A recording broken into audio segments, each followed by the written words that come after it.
Yes Have Some podcast is brought to you by Carnivorous Creations, your one-stop shop for all of your Proton Pack building needs. If you're in the market for a Proton Pack, head to carnivorouscreations.com. That's carnivorous with a K. You're going to find aluminum motherboards, resin parts, fiberglass shells, and a whole lot more. Find them on Facebook at Carnivorous Creations or head straight to carnivorouscreations.com, remember carnivorous with a K, and get started on an authentic, screen-accurate Proton Pack.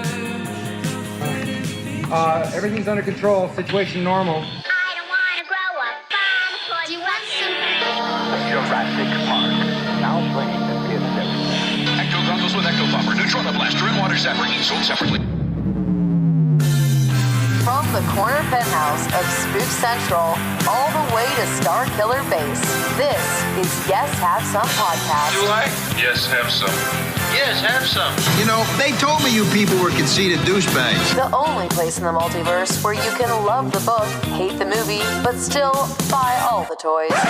I'm afraid you're just too darn loud. I'm not looking for a friend. I'm looking for a Jedi Master. A what? Please remember to hold on to your butts and get ready to get stressed. With your hosts, Craig Goldberg, Abigail Gardner, and Jacob Walsh. Yo, hey. Hey. No, it's this. It's hey, yo. Hey, yo. Is that Rocky? Who? What are we doing? Scott Hall. Scott Hall. Yeah. Oh, okay. Okay. Scott Hall. Right. Thank you. I could be like, you know who I am, but you don't know why I'm here. Still Scott Hall. If you had a toothpick, If I had a toothpick, I would throw it at you, Jake. Is that what he says? That's what he said the first time when he Is debuted. that what he says, though? That doesn't make a whole lot of sense, does it? No, well, it's wrestling. It never makes sense. You know what You're- else doesn't you're make right. sense?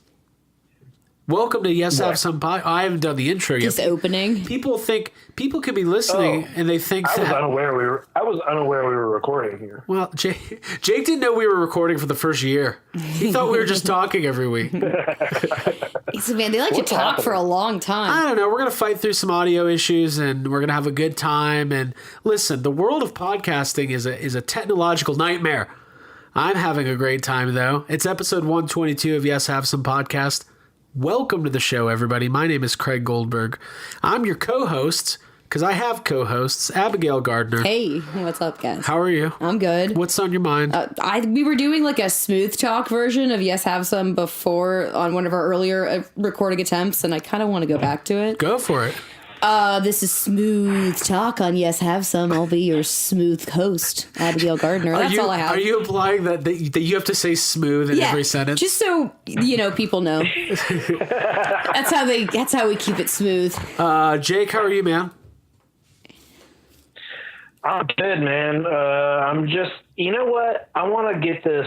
I need to talk about this really quick. Okay. Guys, I know it's not going to be a big topic.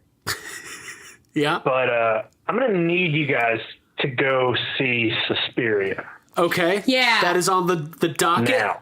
Like tonight. Right now. Hey, cancel the podcast. We say that like once an I episode. need you to watch the original. It's very short. And then I'm going to need you to watch the remake. It's very long. I need you to watch then Saved come by the back Bell, the here. college years, because it's All very of them. racist. So we can talk about it. We're going to do that. We're going to see Suspiria. It's the next episode. I'll do that. Yeah, I'll do that. We'll see Suspiria. It's in theaters. It's in the theaters, and I'm sure people listening have seen it. Maybe they're waiting for us to make comments about it, but We talked about the trailer, so that would make sense. it would make sense to go back and cover the movie we talked about the trailer for. Well, so it's also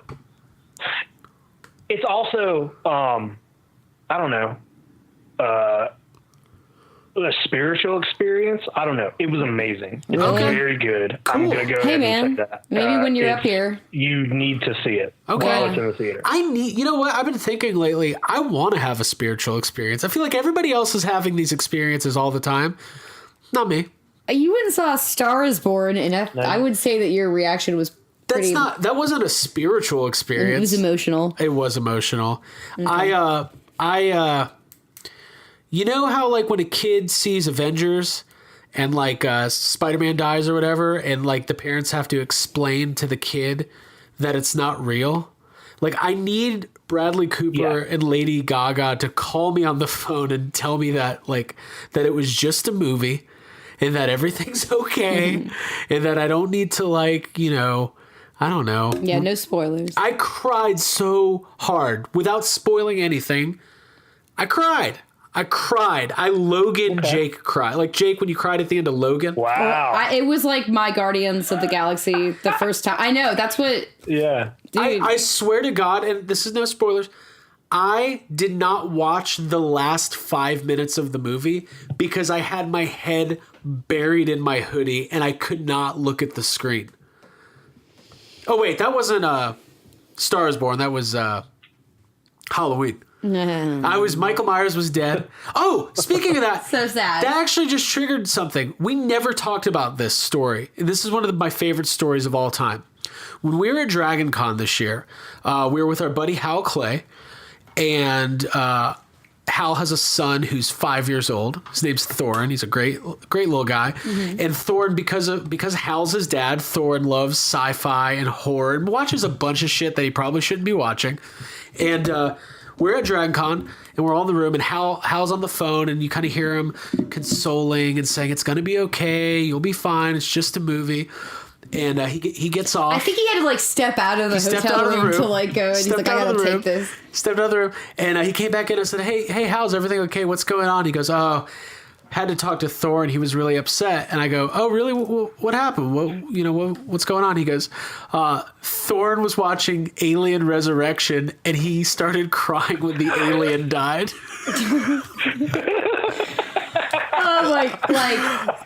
I already liked Thorin, but that's, like, the cutest, like, most endearing thing I've ever heard. So, like, it's funny on, like, 10 different... It's funny that a kid in 2018 is 5 years old watching Alien Resurrection. Then it's funny that he's rooting for the aliens. Because his dad has, like, a giant xenomorph. Well, Hal has a huge xenomorph costume. I feel like Thorin probably associates it with his dad. So there's some sort of a feeling of, like, is that my dad? Or does Thorin think? No, I like that. Thor thinks that xenomorphs are his dad. Yeah. Oh my God. That's cool. He's like 7 or 6 or something. Does he think Sigourney Weaver's his mom? That's a kid can dream. I felt bad too, though, when he told that story. I was like, hey, I feel kind of a kinship with that kid. Yeah. Yeah. I'm trying to think if that's how I felt watching Jurassic Park in theaters, I think. Like, it was like, hey, in his defense, like that, in that movie, when that alien dies at the very, like, it's a very like painful, weird scene, because also that alien is like, it regards like Sigourney Weaver as its mother, and it's like cradling her, and then like she kills it, and you can see like the sadness in its face as it's like betrayed by her. And then he gets sucked out of that tiny little fucking hole. Who wouldn't be upset watching that? Well, I think it's sad. It's going to be funny in like 15, 20 years when Thorne's in like a therapist's office and they're going to start exploring his childhood, and he's going to have these repressed memories of his dad being out of town at Dragon Con and him having to witness the death of who he thought was his own father on a television screen. It was very traumatizing. I would venture to say that this has to be the most deep dive psychological discussion about alien resurrection that anybody's ever had. I love it. I want to do an Alien Resurrection episode. I don't think I've seen that one. Okay. Yeah. All right. After Jake's description of I like that movie. finale, I want to see it. Yeah. Dude, here's the thing. Well, I'll get some tissues. The first 4, like, even Alien 3 I like. Like, they're aliens, and Sigourney, like, what do you want? Yeah. You're not going to be better than the first one, in my opinion. The second one's a ton of fun, kind of a legendary action movie, and then we're just having fun. Mm-hmm. That's my story. That's my Hal Clay story. Did you guys like it? I loved it. It was Alien. We're just having fun. Like it. Yeah. We meant to tell that story after Dragon Con, and we got sidetracked. There were so many stories. So many stories. Some we'll never share. Well, cool. A little bit of housekeeping before we get going on with fuck budgeting and all that stuff. Thanks again to Trevor Morgan, who was our guest last week. if you didn't know, Trevor is a writer, he's a director, he's an actor. He was in a little movie called Jurassic Park 3. He played Eric, Eric Kirby. If we had to rank all the kids that have ever been in Jurassic Park, where does Eric rank? Not Trevor Morgan, not his performance. He's a friend of the podcast. But when we're talking Tim, Lex, I think Eric, we're going to be talking about Tim later in this episode, and I have to say that Eric is a lot more capable and a lot smarter and better equipped at surviving. Here's my theory about that. Yeah, that's true, yeah. Tim's parents were going through a divorce, but I don't think he knew. Oh, yeah, he did. He was with his stepdad at the beginning. Well, that kid... Tim or Eric? Tim and Eric. Tim and Eric. Okay, we're talking about... I said Tim. I meant to say Eric. Yeah. There's so many damn kids in this franchise. It's Steven Spielberg. It's good. Well, anyways, thanks to Trevor for being on the show again. We talked Halloween. We talked the entire Halloween franchise. We talked the new one. A lot of opinions, a lot of fire back and forth. So thanks to Trevor. And he's doing the circuit right now, the film festival circuit for his release, Margaret and the Moon. And that's going to be on video on demand soon enough. So we'll be plugging that as it comes out. I really like talking to Trevor, and we'll be sure to have him back. Yeah. I got to watch The Patriot. He was also in The Patriot. You've never seen The Patriot? I don't know. That was a Gardner family classic. Really? Yeah, absolutely. You should call your dad and tell you you're friends with Trevor now. I almost did. I may have mentioned it. I may have called him just to tell him at one point. It's so funny because now, like, Jake, somebody at work was talking about The Sixth Sense, and I was like, "Oh, you know that scene when he gets pushed in the closet?" I'm like, "Are you idiot? Shut up!" I'm gonna go on vacation with him. Yeah, he's coming to Orlando with us next time. So he's kind of a friend of the podcast. So, so thank you to Trevor, and thank you to all of our patrons. So we got Patreon stuff. We're guys double duty tonight. We got a bonus episode that's going to be going up this week. So if anybody wants to get in on Patreon, support YHS Podcast, it is going to be patreon.com/yeshavesome. And we've talked about it extensively. We got a lot of different tiers. For as little as $1 a month, you can get in on the Patreon. $10 a month tier is what's going to get you those bonus episodes, and it goes up from there. And it's funny, when I talk about Patreon, the one that everybody seems to react to is the YHS VHS Club, which is $25 a month is the tier, and then every other month we're going to get a audio commentary for a movie that we choose, and then you get a VHS copy of that movie in the mail. It never gets old. Getting mail is the best. I love it. Yeah. I had a theory this week that getting a package in the mail is one of the best feelings a human being can go through. Getting a big package in the mail, especially when it's full of like old vintage stuff, is one of the better feelings. Yeah. I got one of those this week from my brother. It was full of cassette tapes and like a boombox and like an old Walkman, which is very cool. He put like little note cards in all the cassette tapes with like his thoughts and opinions on each song. So he went overboard. It's going to take me a really long time to get through them. A lot of REM, but I'm excited. So I don't know if you're listening, bro, but thanks. Jake, would you get anything in the mail this week? Yeah. What'd you get? Oh, man. Did I? I think the last thing I got in the mail was last week. I got this very big...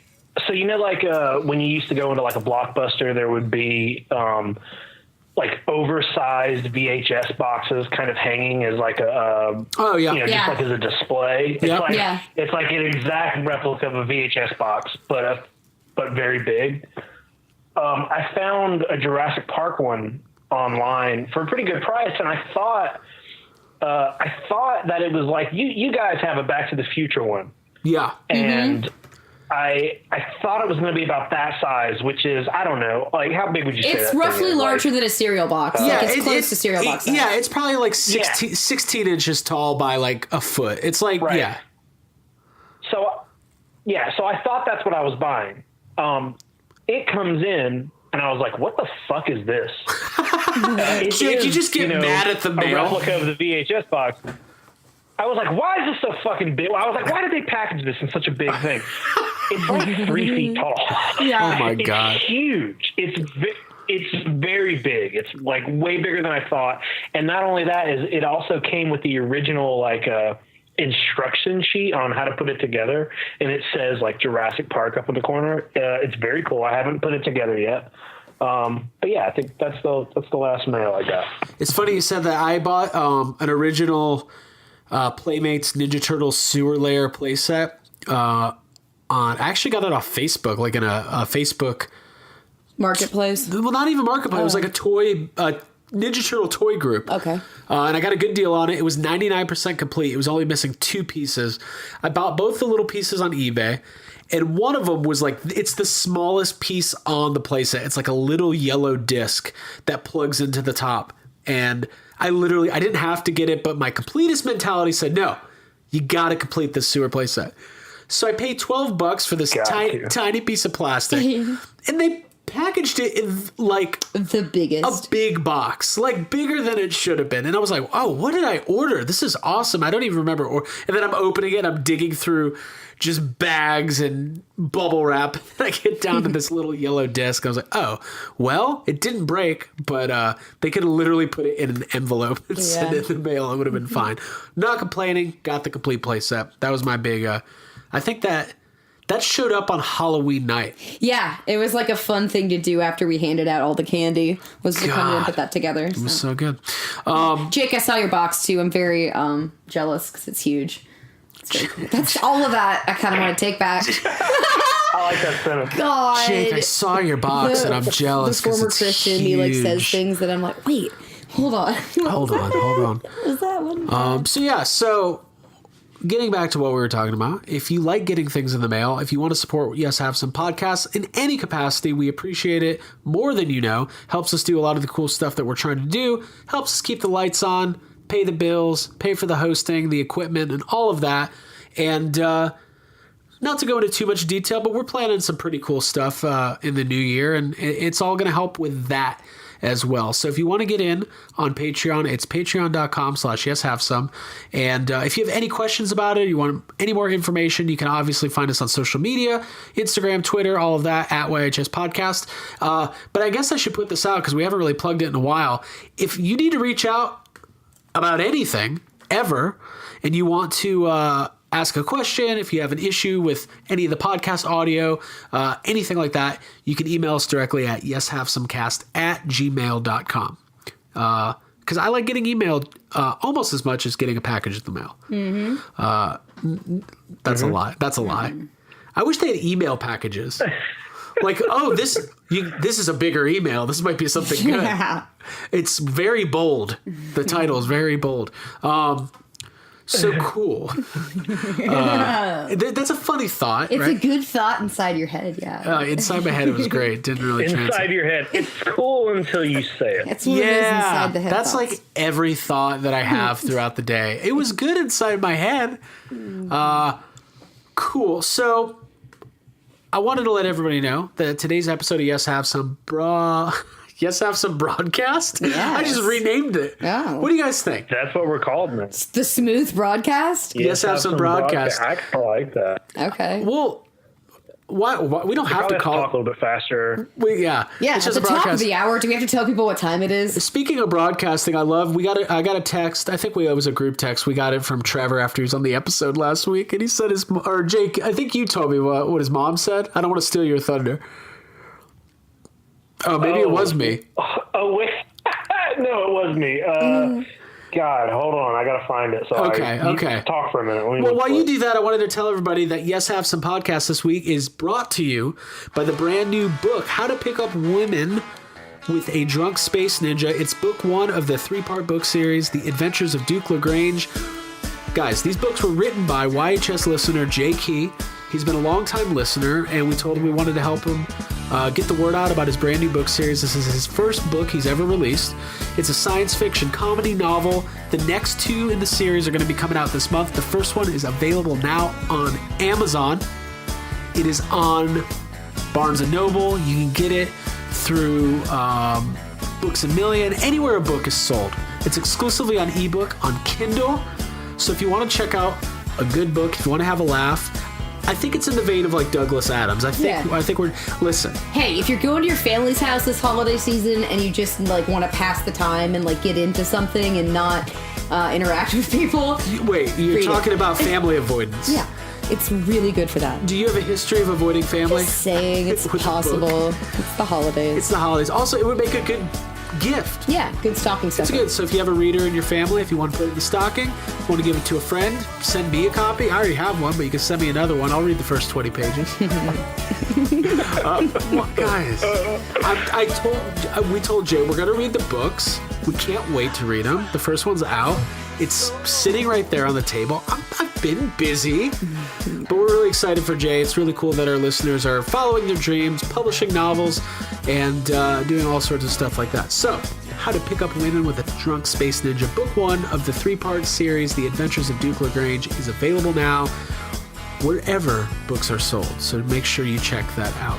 And thanks to Jay for just doing your thing. We love it. For listening and being part of the YHS family and being talented. Also, YHS listeners, if you're out there, if you've got things going on, if you're publishing novels and writing books, writing magazines, we want to know what you do. We're very interested. Yeah.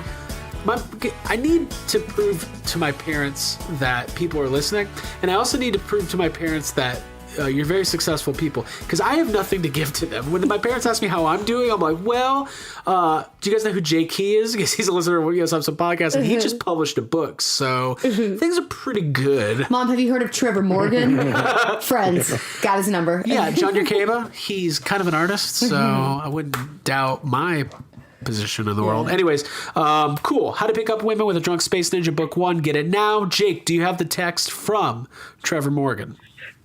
I do. I got a text from him, I don't know, maybe the next day or a few days after we recorded, and it says, Mom listened to the episode and asked how we're allowed to say the F word on the radio. I want to hang out with Trevor Morgan's mom. My question is, was she listening to us on the radio? Like, what? Like, that.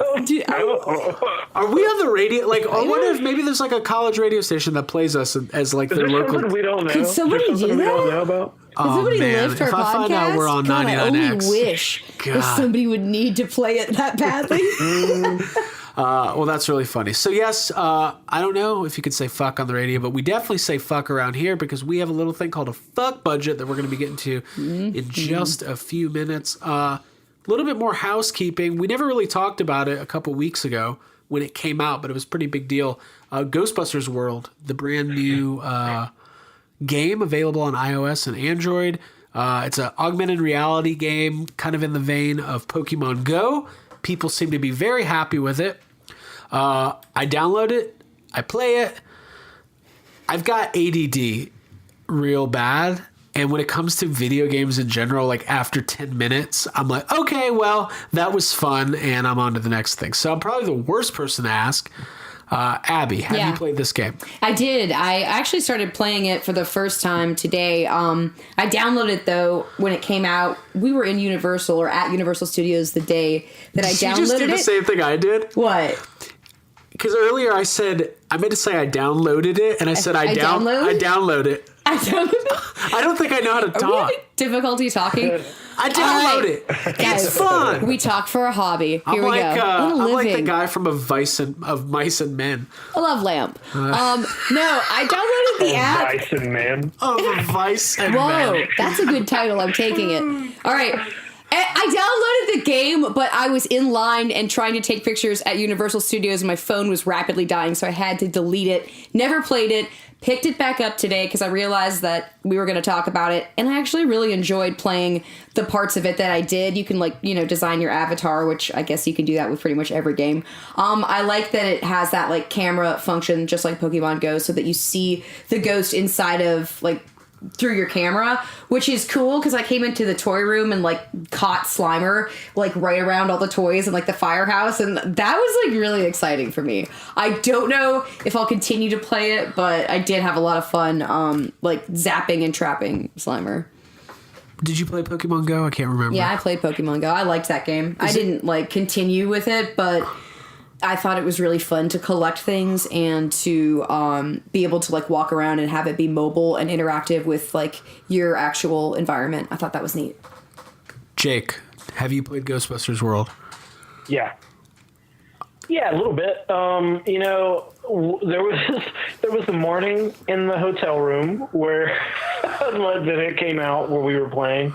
I have played it a little bit since then, but I don't know, man. It's like, it's fun for a few minutes, but then it's just the same thing over and over. And I got really mad that I couldn't change my outfit to a Ghostbusters 2 outfit without like paying money or playing the game for a very long time. So I was like, well, fuck this.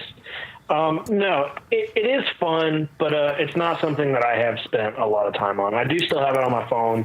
It's something I might like pick up and play here and there when I'm bored. But for the most part, it was such a long build up to this game. I feel like we knew about it for so long before it actually dropped that by the time it dropped, I was like, all right, well, I don't care. Here's what I'll say. For people who are very into mobile games, I think the reaction's been really good. And I think it's really good for the Ghostbusters franchise to be out there putting out content like this, especially with the 35th anniversary coming up. So good for Ghostbusters. You know, we've got Fan Fest coming up next year, and I'm sure that everything that's happening Ghostbusters related is like pretty strategic building up to the anniversary. So we're about 6-7 months away from Fan Fest. Mondo just announced, what's the artist thing? Oh, Lord Daru is doing a Mondo print at his gallery for Ghostbusters. That was just, I almost just knocked over my microphone. I'm having issues tonight. There's something in the water. I'm drinking Diet Coke. There's something in my Diet Coke. Shark. It's a shark. Shark! That's what the girl says, shark. But I'm excited. I mean, I think when you're into franchises, there's ebbs and flows, right? Like this year was a very big Jurassic Park year because of Fallen Kingdom, and now it's out, the Blu-ray's out, and it kind of goes down a little bit.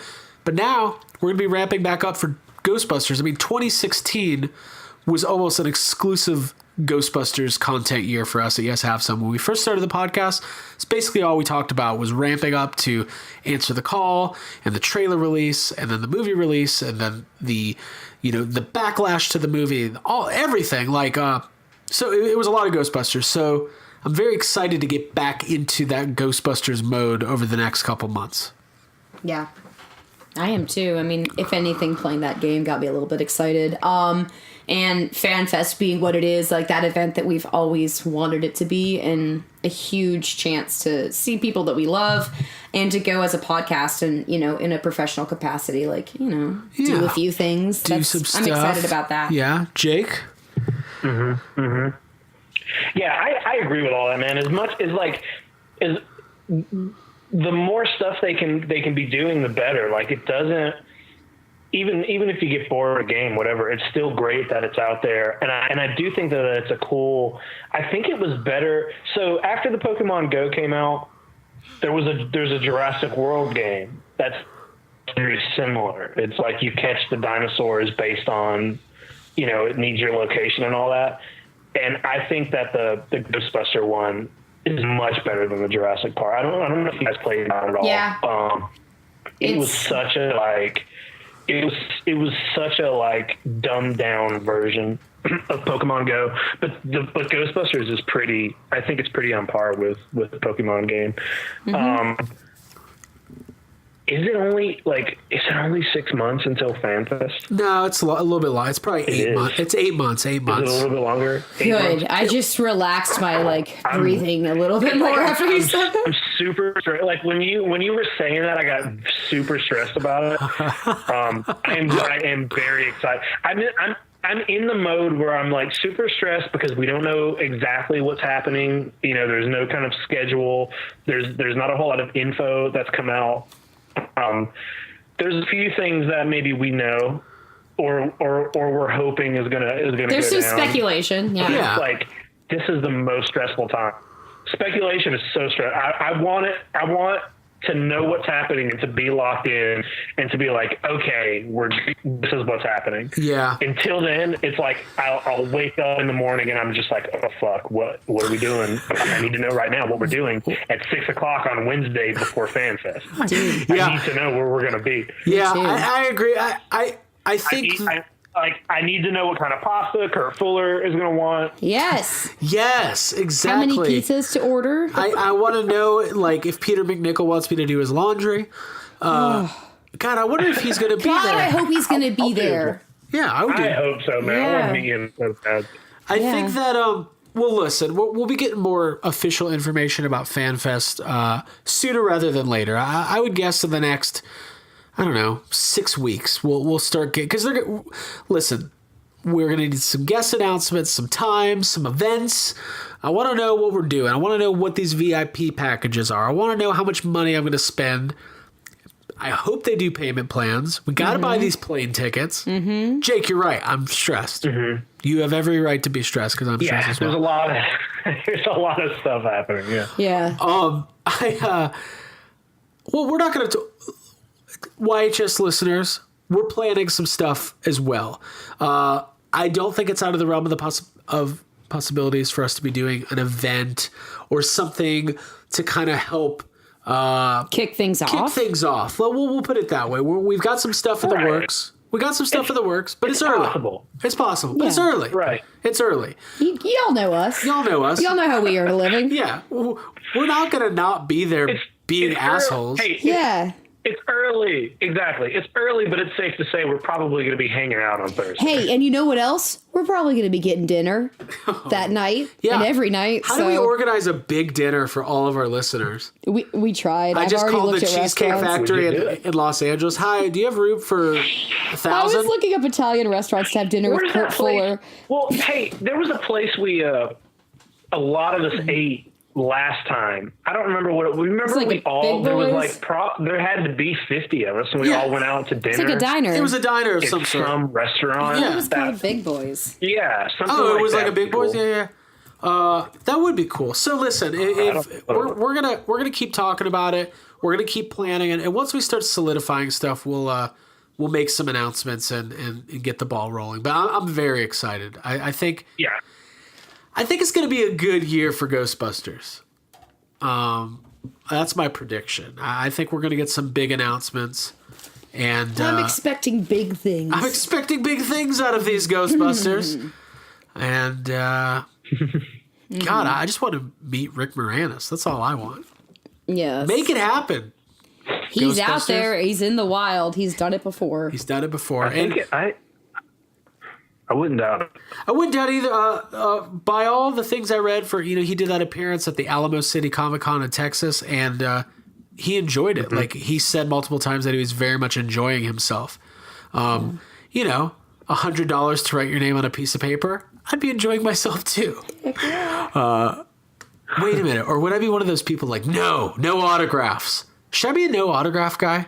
Just be mean to people? Okay, no, you're going to be giving autographs. I'm just thinking about... You should be one of those guys who does your signature different on every one so people can't authenticate it. I feel like you're going to be the guy that takes too long to personalize everything and have a really good interaction with everybody. That is me. Like Richard Dreyfuss. Yeah. I could be Richard. The line 6 hours long. Yeah. Hope I'm never in your line. Well, I see you want an autograph here, so... Listen, I got something to talk to you guys about that I didn't put on the rundown, and I don't want to throw any curveballs before we get to the fuck budget. Are we doing improv? But I forgot to put the Avatar sequel titles on the fuck budget. Whoa. Okay. I was thinking about Avatar today, literally. Have you guys seen these? No. I'm just going to read them off to you. Yeah, I saw. All right, here we go. This is like a Rorschach test. I'm going to say it and use word association. Just say the first word like Abby. This will be fun. Okay. Jake, you participate too. I'm going to read the title of an Avatar sequel, and you tell me the first thing that comes to mind. In the first ever edition of Craig Puts Abby on the Spot. Free word association. That's what we're doing. Yeah. Yes. All right. Ready? You give me one word at a time here? No. I'm just going to tell you the title of the sequel. Ready? Okay. Avatar: The Way of Water. Oh, they went with that. I feel like there could have been something better, for darn sure. Yeah. Oh, it's A, it doesn't tell me anything. B, it sounds boring as fuck. And I don't know if this is free word association anymore, but This is your opinion, but I like it. I mean, I wasn't excited for this movie or for any of the sequels. We've got 3 more sequel titles to go through. Jake, do you want to participate? I like Abby's. I can say the same thing about all of Jake's going to be like, no, everything, and it's pass. Just garbage. Garbage. All right, we'll keep going. Ass garbage. Garbage hat. All right, Abby, ready? Avatar: The Seed Bearer. Sounds like there's going to be a mom in this one, or a dad, or I don't know. I don't care. Avatar sucks. Okay. Ready? Yeah. Avatar: The Tolkien Rider. Wait, Tolkien spelled like... No, spelled differently. Wait, spell it for me. Tulkun. Like, you're just gonna do that? No. Oh my god. I thought if it was the word token, I'd say maybe, but it's their own spelling that also sounds like Tolkien. J.R.R. I like how you stupid. haven't done one free word association either. Sorry, I'm just gonna judge them. All right, let's try one time. The first thing that comes to your mind. No filter. Avatar: The Quest for Iowa. That's stupid. I don't have a free word. How do you free word associate with made up words? Like, I don't understand. Those all sound like really legitimately. I think sound like Wheel of Time books or some bullshit like that. Yeah. If there's an unfamiliar word in that title that's like not derivative of other words or at least intriguing, especially if it, God, that just sounds dumb. I was like out on a run today and I was looking at the trees and I was like, man, Avatar was fun. I remember that, there was some fun stuff, but that's about it. It's those like were bad. effects of the trees. I think Pennywise was infiltrating you and giving you memories that weren't real. You think those aren't my memories? Those are not your memories. Okay. I don't ever remember anybody saying, man, Avatar was fun. Actually, I liked Avatar when I first saw it. If I'm wearing 3D glasses, I'm prone to turn to the people next to me and go, wow, I'm having fun. Hey. This is fun. Are you guys ready for this fuck budget? Yeah, let's do it. I like how Jake just got mad about all that Avatar talk. You got mad, or yes, you're ready for the fuck budget? Both. Oh, I'm ready. I'm ready for the fuck budget. All right. I didn't get mad about the Avatar talk. I'm just saying, yeah, let's do the stuff. Let's do what we came here to do. I don't give a fuck. We'll do it live. Fuck it. Ladies and gentlemen, it's time for the Yes Have Some Fuck Budget. The segment that we do where we take 5 topics in movies, TV, toys, horror, and anything else we like to talk about, break them down one by one. Abby and Jake each have 10 fuck bucks to spend. They have to allocate their fucks wisely, and they can't go over budget. And if they do, we're going to have a major problem. Are you ready? Topic number 1. Yes. Do it. Do it. Never mind. Topic number 1. Avatar. With the Avatar, the titles. Oh, I did put it in the fuck budget. Damn it. I gotta do some editing. With the recent success of Halloween and the return of Laurie Strode, Jamie Lee Curtis. Jamie Lee Kermit. Kermit? Jamie Lee Kermit. Wait, I would like to see that. Oh, it'd be like this. Can we get an all Muppet version of Halloween? Yeah, that would I'd be be like, amazing. Wow, that guy's wearing a funny mask. That's my Fozzie. Hi, everybody. Welcome to Haddonfield. My name's Kermit the Frog, and dude, Piggy's getting killed in like this first scene is what I'm seeing. Oh God, she's gonna be like brushing her hair in a vanity. Final girl. I wanted to be a final girl. I just got really excited thinking about Muppets Halloween. That's not what we're here to talk about, though. Well, that little rat. No, but we're crowdfunding that. Yeah, we're crowdfunding it. Come on, Kickstarter. Yes, have some Muppets Halloween. You guys, gotta get out of here. Oh my God. I don't know which Muppet that is. I'm getting excited here because I do very bad Muppet impressions. I think it was Gonzo. Yeah, it was something. Yeah. All right. Anyways. All right. Heather Logenkamp and Robert Englund both this week said that they'd be up for one more Nightmare on Elm Street movie. doing something similar to Halloween. Now, there's no official news about a Nightmare on Elm Street reboot or sequel, but I think it's safe to say that New Line Cinema has it in the cards to bring back Freddy in a big way. So, Jacob Walsh, when it comes to Heather Langenkamp and Robert Englund saying that they want to do one more Nightmare on Elm Street movie, how many fucks do you give? Ooh, I gave it 6. Oh, a wooga.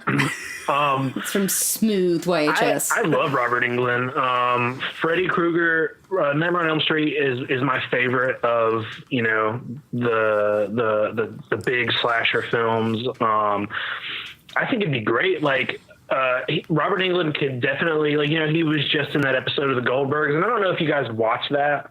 I had never seen the show before. I had watched that episode. Show seems horrible, but the 2 minutes that Robert Englund is in it is pretty fun.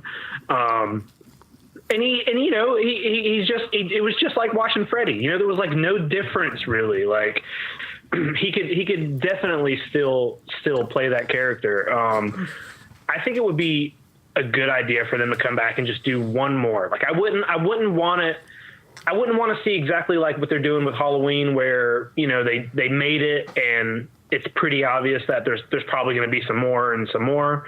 I feel like if they just did one more Nightmare, brought those two characters back, gave it like a definitive ending, and then after that, who cares if they reboot it or whatever? But just seeing both of these actors in these roles one more time, like New Nightmare is. That movie it's amazing, and if they did something similar with these two characters, like I'm super into it, but also like super nervous about it because it could also be a train wreck.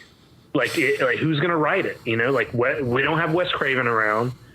Who's gonna take the reins on this and make sure that they don't just make a Halloween 2018. Yeah. All right. Yeah. Abigail. I actually was thinking about that same thing, Jake. Whoa. How many fucks do you give? First off, I give this 3 very concerned and excited fucks. That's how I feel when Freddy shows up. Concerned and excited. I would give this more fucks, but the article that I was reading about that said that it was speculated water cooler talk. So, I guess it's not hard facts. I wish it was because... No, not at all. Yeah, Freddy... Yeah. But also, what I was thinking of what you were saying, Jake, was when it comes to who's going to write the screenplay, there was a mention that the Dream Warriors, the guy who wrote that, is still available and around. And I loved that movie. And that would get me excited. Cool. Yeah, his name's Frank Darabont. Yeah. So, yeah, that kind of piqued my interest. Wait, whoa. Hold on. Frank Darabont? Wait, Frank Darabont wrote that? That's what it says right here in the article. Are we on our phones right now checking? Type. Click. Yeah, he was one of the writers on it, Frank Darabont. All right, well, well, that would be amazing. Yeah, that would be amazing. Yeah. And if we were to see some Dream Warrior, I'm not sure who survived from that movie or who they could bring back, but I just feel like it's timely, and I just really loved that movie. And having Heather Langenkamp into it and Robert Englund also into it, I would be so excited to see that movie. I was pumped to see Halloween, and I liked that movie, the one that just came out. So, I mean, but the reason I liked it was seeing the original, seeing Laurie Strode back and seeing I know that it didn't feel like the final battle by the end of that movie, but if they were, like you're saying, Jake, to make this kind of the definitive end to it and also bring back as many familiar faces that we love from the franchise, that would be very cool. I've mentioned the reason I love the Nightmare movies is they're very imaginative. I find the dreamscape space to be extremely terrifying and creative. And Freddy dresses well. And I love New Nightmare. I almost watched that today. I might watch that tomorrow. So yeah, he's cute. God, he does. He's just cute. All right, well, let's explore this from a couple different angles. So Frank Darabont, so he wrote Nightmare on Elm Street 3. That's new. Jake and I were talking about him yesterday. Okay. So he wrote and directed Shawshank Redemption, The Green Mile, The Mist. He was He did the first season of The Walking Dead. Dude, he's like our guy. Yeah. Yeah, there you go. Maybe he's done a lot of great stuff, yeah. Yeah, and he's worked on... He's also one of these guys who does a lot of script doctoring. So basically, they'll bring him in to kind of work on scripts after they're written, kind of like in an uncredited role. So he worked on like 2014 Godzilla, Minority Report, Saving Private Ryan. Like he's legit. So like, yeah, if he was up to writing the new Nightmare on Elm Street, maybe even directing it, I could be totally on board with that. Let him fucking direct it too. Oh, hell that'd be great. And I don't think they even need to like. I wouldn't want them like if you know, wish list talking here. First of all, you were right, Abby. This movie, there's no kind of official anything happening. It's literally just the you know, a sentence from each of these actors saying, yeah, I would do it. I think whoever is holding the rights now to Nightmare on Elm Street would be foolish to, you know, hearing after so long of Robert Englund being like, no, I don't think I would want to do that anymore, to saying like, yeah, I could do one more of these. I think it would be foolish for them to not be like, oh well, we better jump on this and make it happen. But if it did happen, I would like them to not do this thing where we pretend all the sequels don't exist. You don't have to like speak about them. They don't have to we don't have to have references to everyone, but I understand why Halloween had to do that. But I don't know. Like it would be great just to get another Freddy film. Like we don't have to be like, this is the sequel to the original. Like, let's just do it. Like, Nightmare on Elm Street's not one of those franchises where you really need to, like, worry about connecting the dots. Like, it's almost like a fantasy movie where you just accept that Freddy's, like, haunting these people's dreams. Yeah. Dreams being a connective tissue like that, you can really do anything. I'm pretty sure Platinum Dunes, which is Michael Bay's company, still owns the rights to Nightmare on Elm Street. But I agree. It would be dumb to do this and try to bring it back. They already remade Nightmare on Elm Street once, and it didn't really work. That movie kind of sucks, and it was like the worst, in my opinion, of any of the remakes of these like horror films. Like of all the attempts to bring any like old slasher movies back, the remake of Nightmare on Elm Street has been the absolute worst one. Yeah, it just feels very like doesn't have any spirit to it. It just feels kind of bland and like they take completely unnecessary, and Freddy looks bad. And it's pointless. And you know, Jackie Earle Haley, he did a good job. He did the best he could, I guess. But like Robert Englund is Freddy Krueger. Like he it's going to be hard for, like, it'd be different if it was 50 years from now. That's my argument always with like reboots. It's like, it'd be different if it was 2062 and they wanted to make a Nightmare on Elm Street movie and the entire original cast was dead. Well, then you just make a new one. But Robert Englund can still do it. So why would you do anything different? You know? Yeah. That's my argument. Do what makes sense. Yeah. As far as what they do with it, and we'll move on here in a second, bring Heather back, have that Nancy versus Freddy battle, and whatever happens. Maybe he kills her finally. Maybe it's like Batman and the Joker. Maybe they need each other. Yeah. Kill you? Yeah. What would I do without cool you? way to think about it. Yeah, I like that. Do you guys think that Jackie, what's his name? Jackie Earle Haley. What? Jackie Earle. I thought he would have been great, but his voice to me sounded a lot like Carl from Sling Blade. Have you guys seen Sling Blade? I have not. Yeah, it's kind of a weird southern, like, I'm familiar with the sound. Crackly. Yeah. It's not good. He just sounded. It's not. It's good in Sling Blade. It's not good in a Nightmare on Elm Street. Yeah, that's why I'm worried about Chucky, man. Don't change the voice. Anyways. Don't change my voice. You guys ready to move on? Yeah. Are we talking about Chucky? Not yet. Yeah, that's not till that's every other day. A little later. But to wrap that up, I think that we will see another Nightmare on Elm Street movie, and I'd be very surprised if Robert Englund was not involved with it. I just think that's a universe you could do a lot with, because you have the limitless landscape of I feel like they could go much further with what you could do in somebody's dreams. Like, you could really make it like completely out there. But that's just me. Mm-hmm. They're not gonna hire me. Yeah. Maybe they should. Like, Nightmare on Muppet Nightmare on Elm Street. Okay, we'll go back to that. Okay. All right. Oh, what's the guy who's doing Hill House, The Haunting of Hill House? He could do... Mike Flanagan. Is currently scaring the shit out of me, like, constantly. I literally... He could do Nightmare on Elm Street, probably. That would be fine with me. Okay, we won't go into spoilers because we're not all finished with it, but after, I think, like, I know he did Gerald's Game, Haunting a Hill House, and he's doing Dr. Sleep, this guy's going to be... People are going to want him to direct some horror, so he's probably going to be able to do whatever he wants. Watch, he's going to go do a bunch of romantic comedies. I mean, they'll probably be great. Probably be good. Mm-hmm. Probably be good. All right, moving on. Breaking Bad. They announced there's going to be a Breaking Bad movie.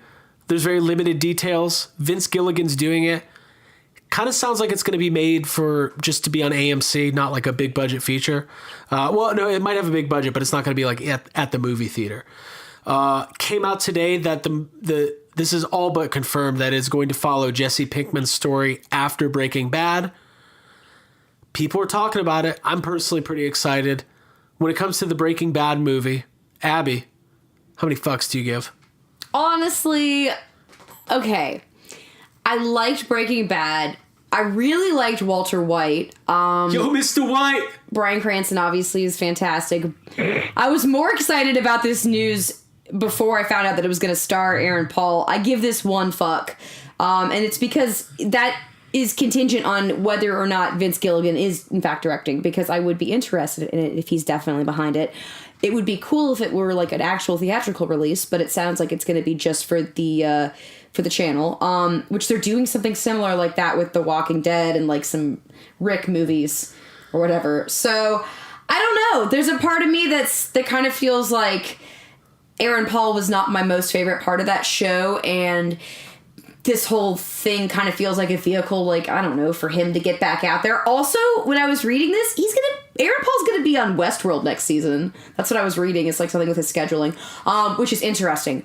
But when it comes to the Breaking Bad movie, I will watch it, and I hope that it brings me back into the world, and that it's like that it follows up in the later days, which is what I think it's gonna do. Because after that show ends, like, Jesse just kind of like drives off basically. So I guess it'll follow him. I like Better Call Saul a lot. I'll say that. I love Kim Wexler. I really like Bob Odenkirk on that show. So if he's in the movie and if Vince Gilligan's directing a movie with Bob Odenkirk, then yeah, I'm into it. So there you go. Jake.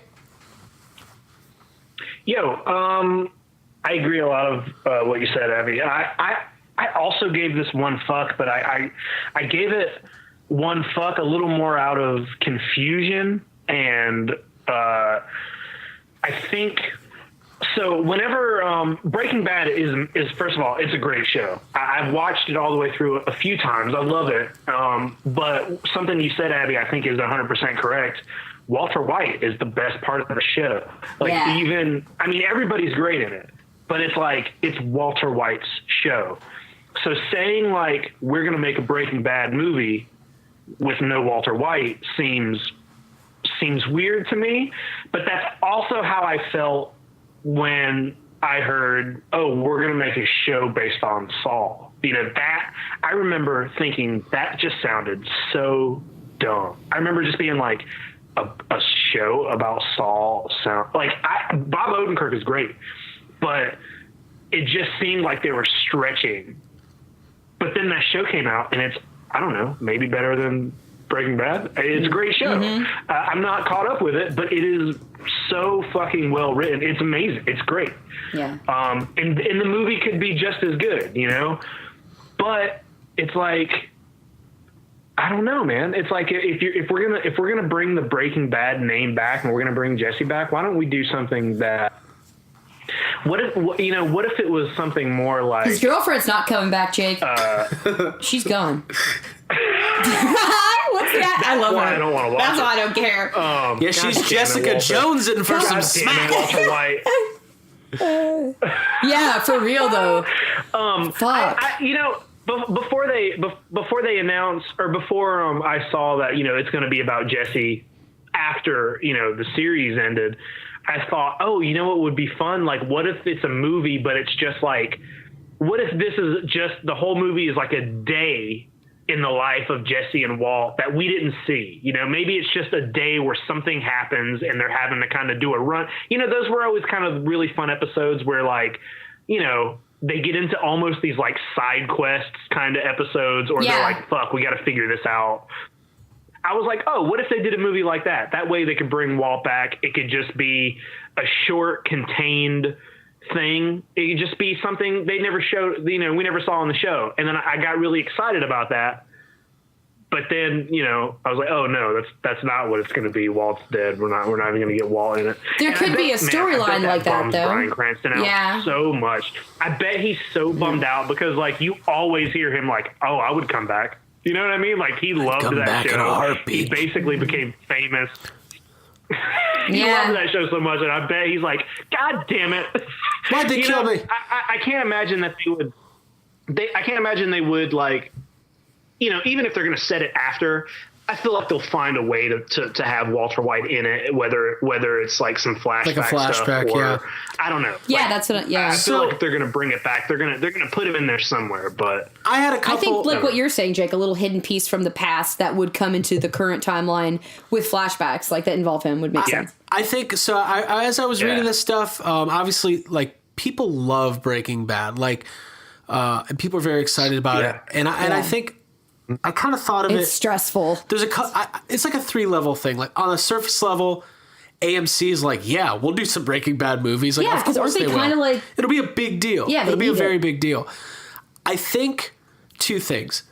A, Better Call Saul has proven that the Breaking Bad universe can be explored successfully even without Walter White.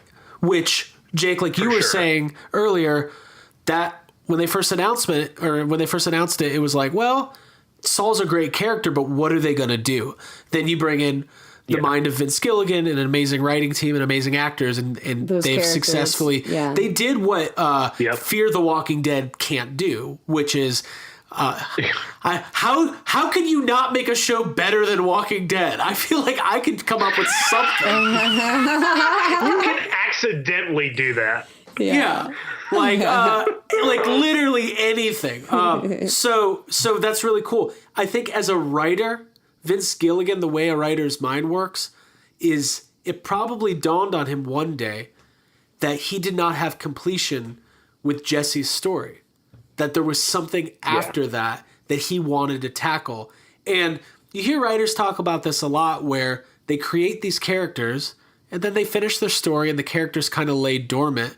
And then one day they wake up and they're thinking about those characters again and wondering, where is that person? Story? What are they doing? Do? What like happened? J.K. Rowling with Dumbledore being explored further in Fantastic Beasts. Exactly. And I even heard Rick Moranis talking about this before when there was always the rumors of Ghostbusters 3, and he was talking about Louis Tully.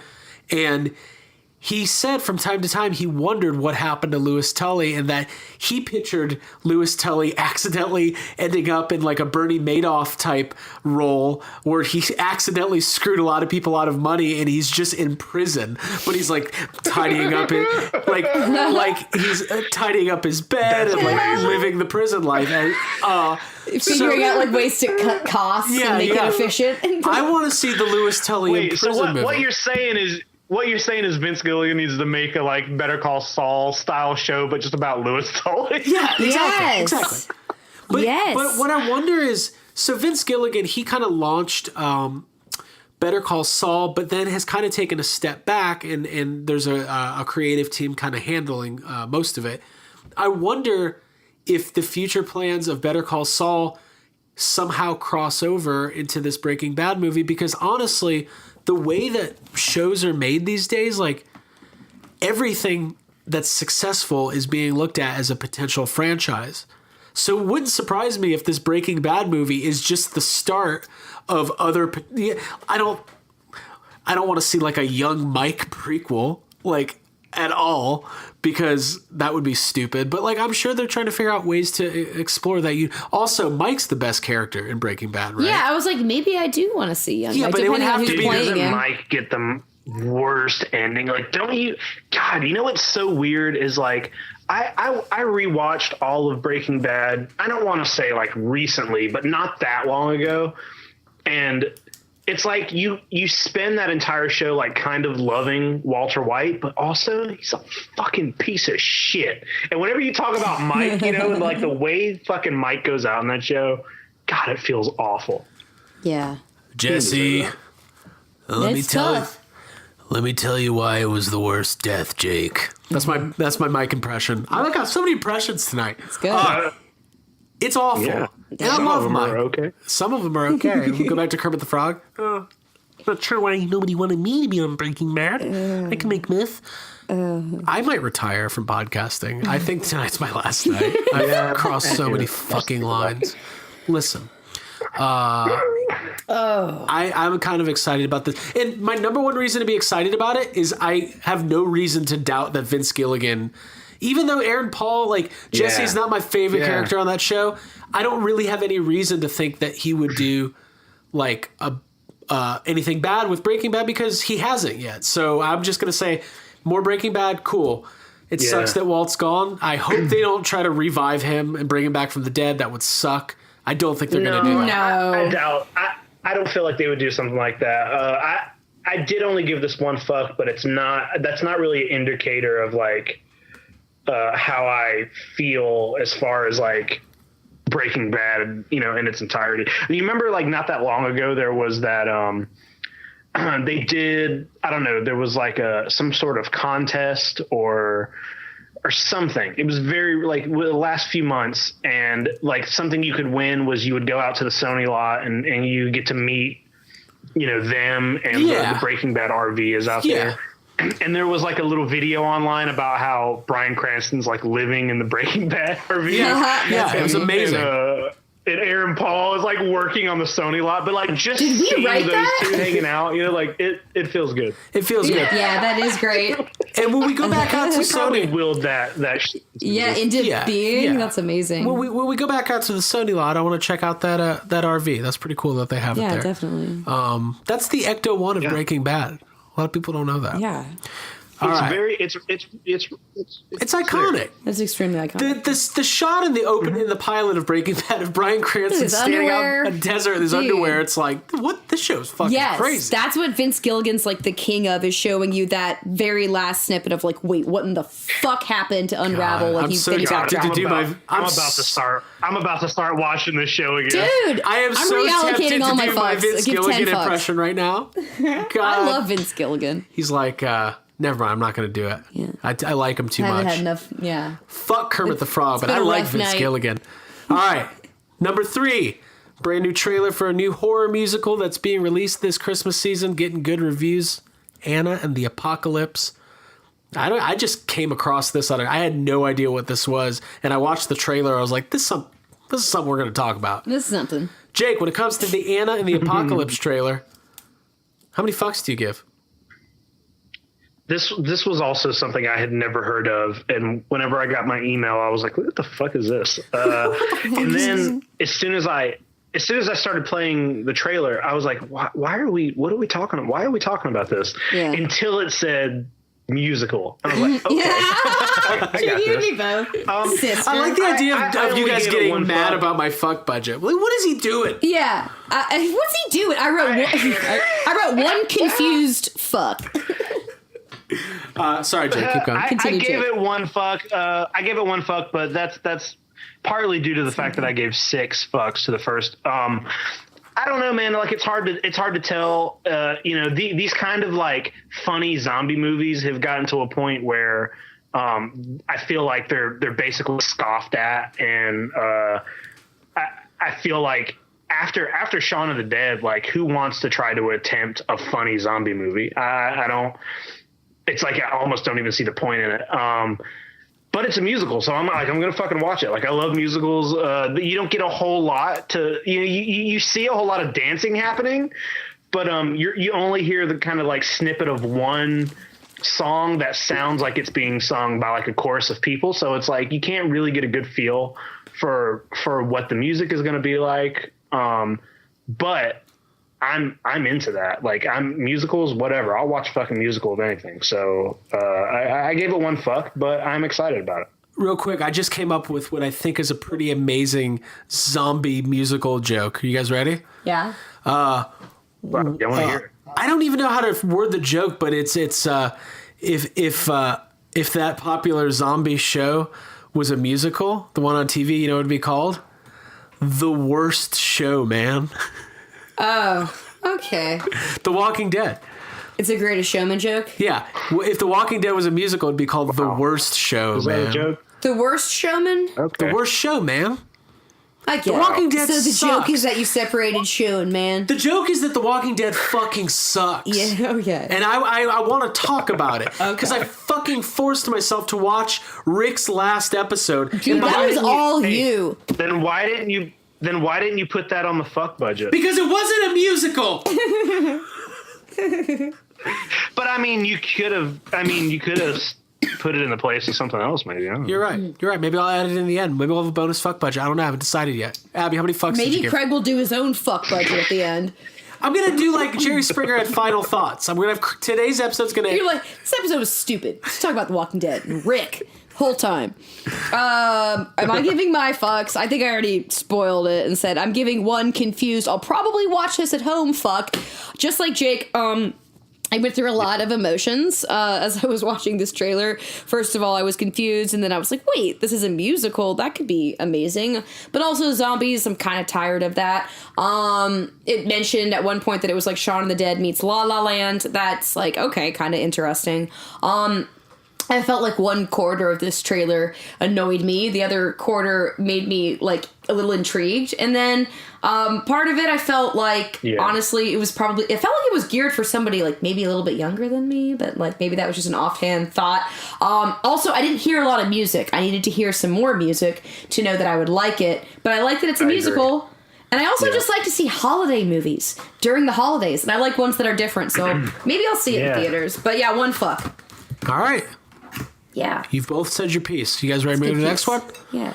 Let's do it. Let's just move on. Yeah. It's been reported this week that Disney and Lucasfilm are looking to JJ Abrams for Episode 9 of Star Wars to be a course correction. As in, they weren't happy with The Last Jedi Backlash, and Solo did not do well at the box office. Even though critically the reviews weren't so bad. I'm wearing a Han Solo t-shirt and I'm laughing at that. Yes. Why are you doing that? I love You're the so colors on ironic. this shirt. There should be a verse in that Alanis Morissette song where you talk shit about Solo while wearing a Solo shirt. Yeah. I don't know. I'm not a writer. She could do the writing. Okay. When it comes to the course... Jake can sing it. Jake, will you please sing us some Alanis Morissette? Made another time, yeah. Another time, okay. Cool. No, you're not going to make it do free word association? What is with you putting us on the spot?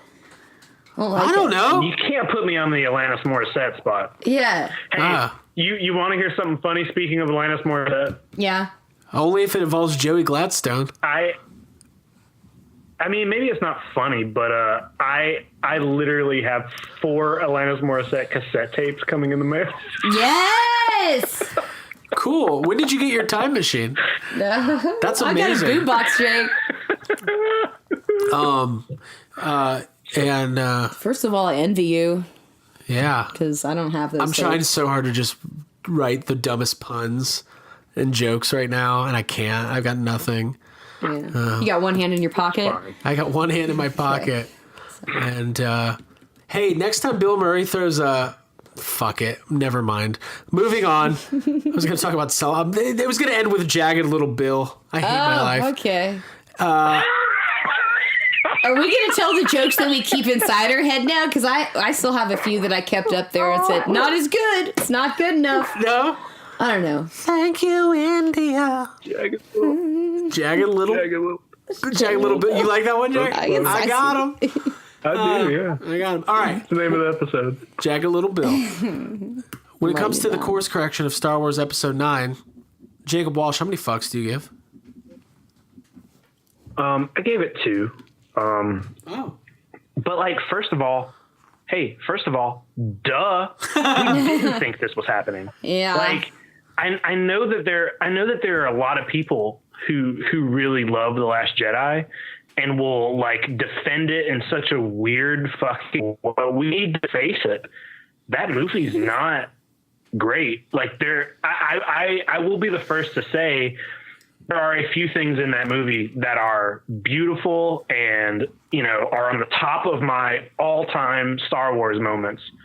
But like as a whole, and, you know, coming after The Force Awakens, some fucking what happened? Like we've talked about this so much on here and in the Facebook group. We have talked about, you know, the fucking kind of disaster that has happened behind the scenes and on the screen with Star Wars recently. And this is no fucking surprise at all. Should not be a surprise to anyone that they're fucking running to JJ Abrams to be like, hey, remember when you fucking were kind of like the knight in shining armor and you brought Star Wars back? Yeah, I remember that. Hey, then do you remember right after you did that, we just fucking gave it to somebody and let them do whatever the fuck they want, erasing half of the shit you did?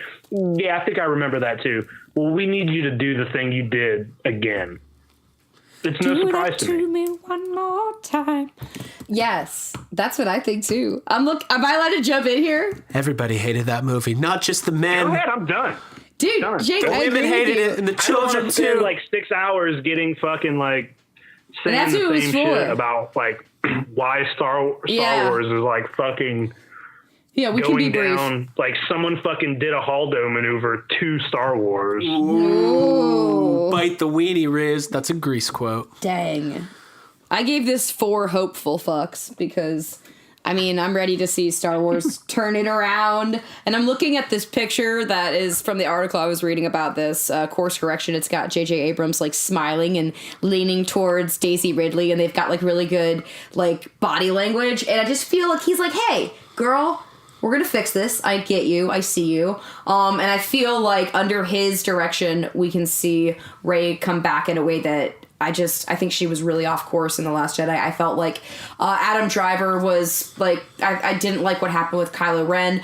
I would really like to see the tension come back between them and for there to be like some interesting dynamics between Kylo and Rey. And I think that JJ's the guy to do it. So, I mean, put a backbone in this and, like, make the Force serious again. Make it about the family.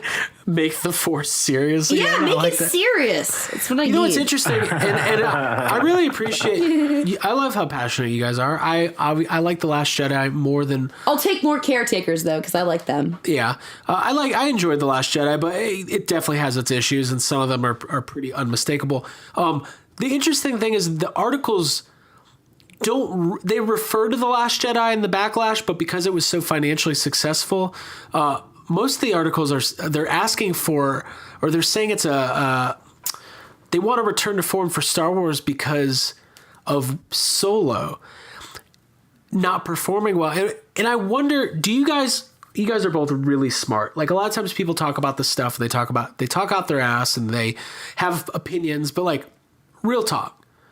Do you think that Solo's disappointing box office has more to do with like why, like what's the main reason why that movie didn't do well? Was it too much Star Wars too quickly? Was it because people just hated The Last Jedi? Is it because Solo just wasn't a good movie and didn't have like good word of mouth? Combination of all of those? What do you guys think? I mean, honestly, like... I don't think it has any... Go for it, Jake. Go ahead. No. I think we're both thinking, but continue. Somebody fucking say something! It has anything to do... I feel like there might be a delay or something happening. We have a little bit of a delay. I don't think it has I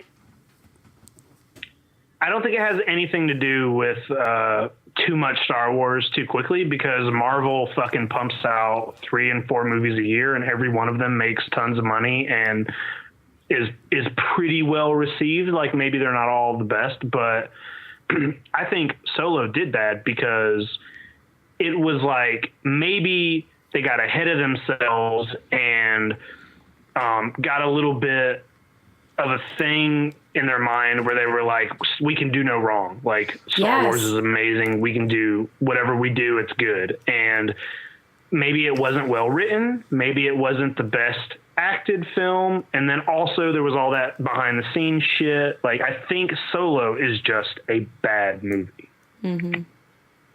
Yeah, I agree with you. I was going to say my thoughts on it where it was probably rushed and pushed too fast and went through too many changes with direction, with Phil Lord and Chris Miller like being kicked off the project. And I just feel like that's got to make for a weird filming process. And the product was like, it wasn't even good. Like, in my opinion, what was there to begin with like the story that you're covering of Han Solo, like it just played out like these are the moments that you need to see. And we've mentioned this where it's like, how did he get his gun? How did he get his name? How did he get his vehicle? Like, it just wasn't anything important. Yeah. Star Wars feels important when you watch those movies as a kid or for the first time as an adult or whatever. Like, there's like a meaning to them. And Solo felt completely forgettable. It felt like it was made in like 1997. And yeah, it wasn't good. That's a pretty interesting thing that I don't know if we've ever touched on or really talked about, but saying that,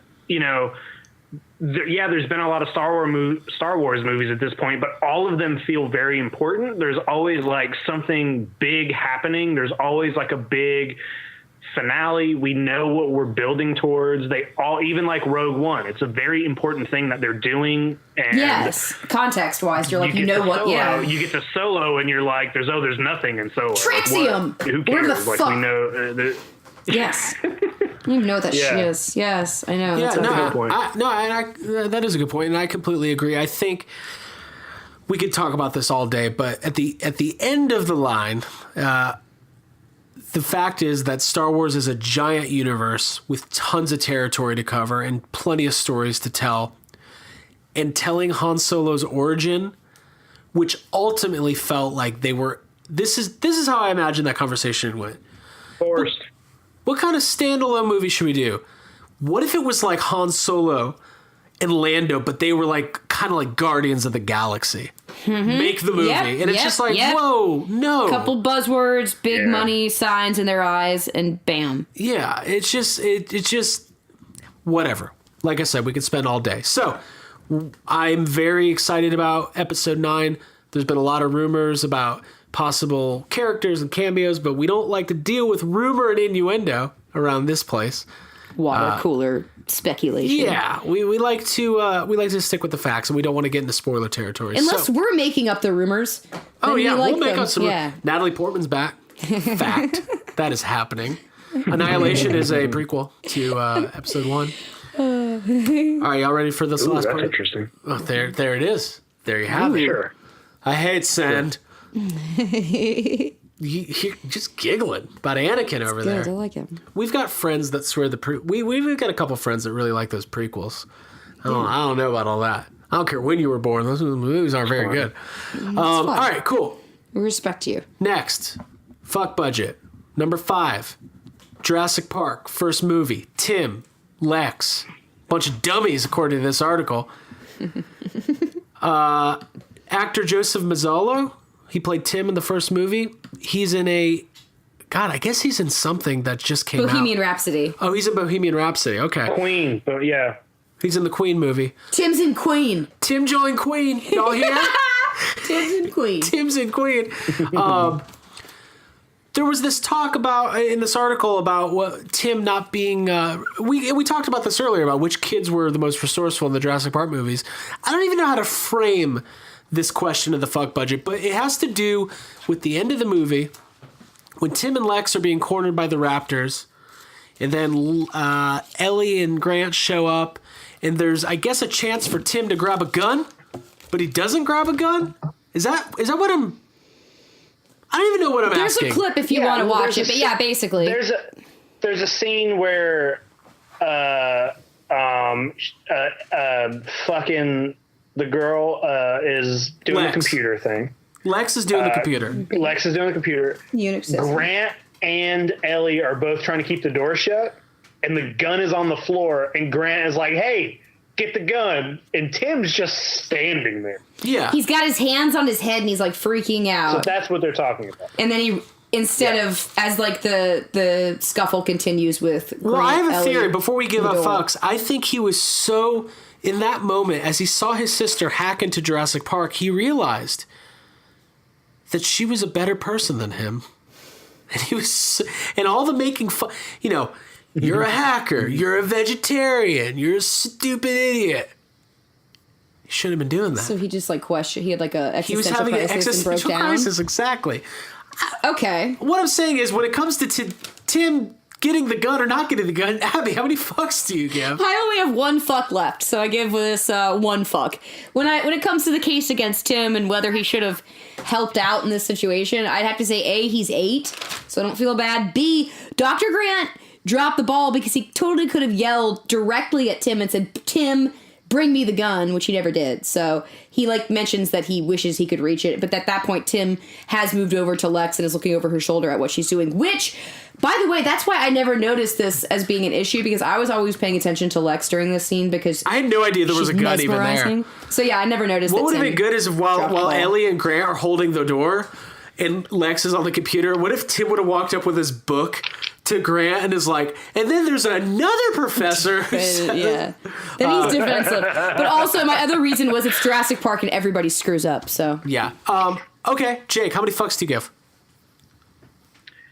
I gave it 0 fucks because this is kind of a dumb little piece of like non-news, it's just such a weird little part of the movie that doesn't matter, and what he said about it is just like, oh, he's a kid. Like, I don't know, it's just like kind of a I don't know. It's just. Well, let me read. I gave it 0 fucks. Let me read his quote, and then we'll end this. He says, "Joe says mistakes were made. Okay, mistakes were made. It was a high pressure situation. Maybe Dr. Grant didn't want an 8-year-old boy handling a gun. That's one theory. But all I have to say is this: I wasn't a complete bozo in the movie.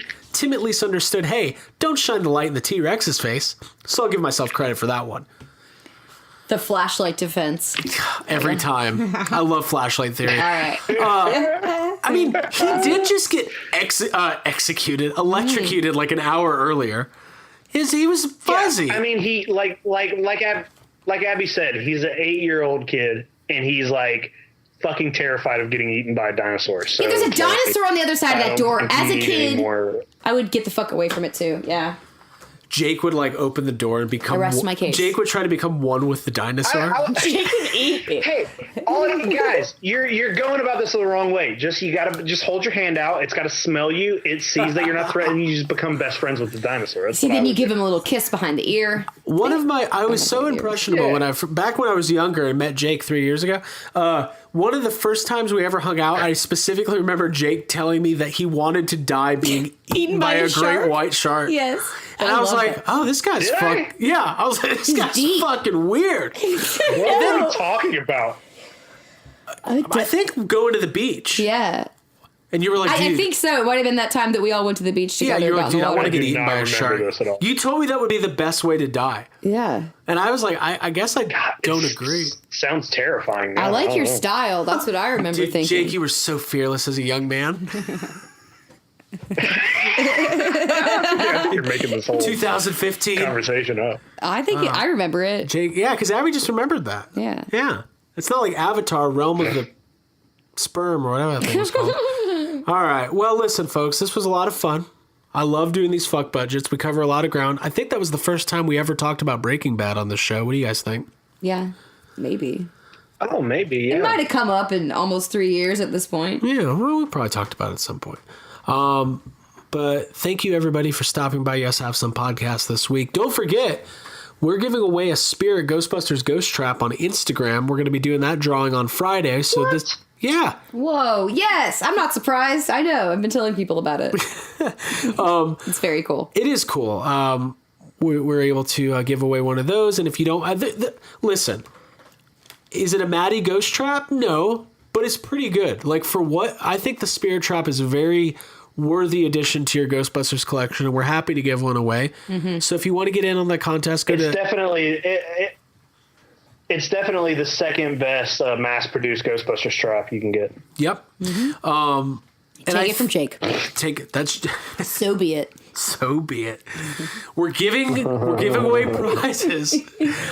I guess we have to. If you want to get in on the contest, head to our Instagram page at YHS Podcast, and we posted about it the other day. Find that post, follow us on Instagram, and then tag a friend. You will be entered. We will be. You know what we should do? We're all going to be hanging out this week, and maybe we'll get on Instagram Live and do a live drawing. Ooh, I like that. Yeah. Sounds good. Maybe we won't. Maybe we won't. We'll do something. It'll be fun. We'll eat a big dinner. We'll figure it out. Maybe I'll win it. We'll do a live dinner. Well, Jake, you have one, and I have one. Abby, you don't have one, so maybe you could be the winner. Maybe I can win. I have two. Jake has Then we can have the winner win it live. Two of them. Okay, Jake? How do you give me one? Did you guys oh my God, so everything was discounted at Spirit the day after Halloween. Somebody posted that their place went to like super deep discounts, and they got the Stay Puft and the Slimer that are both retail for $85 each for $5 each. Oh. Wow. Well, that seems crazy. I mean, my inclination is to not believe them, but they posted a bunch of... They also bought 5 Freddy gloves. So it's like, you know, I mean, maybe... I hate this person. Maybe I'm they're jealous not of lying. them. I assume the best of people. That's what I'm saying. All right. Good for them. For Abigail Gardner and Jacob Walsh, my name is Craig Goldberg. You can find Yes Have Some Podcast on iTunes and Spotify. Please make sure that you're subscribing wherever you're listening. And if you could, we ask you all the time, go to iTunes, leave a 5-star review. Tell us what you love about the show. Helps us a ton. Gets us out there. People want to see Yes Have Some. They want to experience it. I know I do. And I just came up with a new term, fan friction. It's when a fan base is at odds with each other, like Ghostbusters or Star Wars. It's called fan friction. I just wanted to tell you. I like that. Yeah, it's fun. It's okay. Good. All right. Anything else? That's it. I'm ready to get on to our bonus episode. Time to the bonus episode. All right. We'll see everybody next week. Night, y'all. Bye. Bye, guys.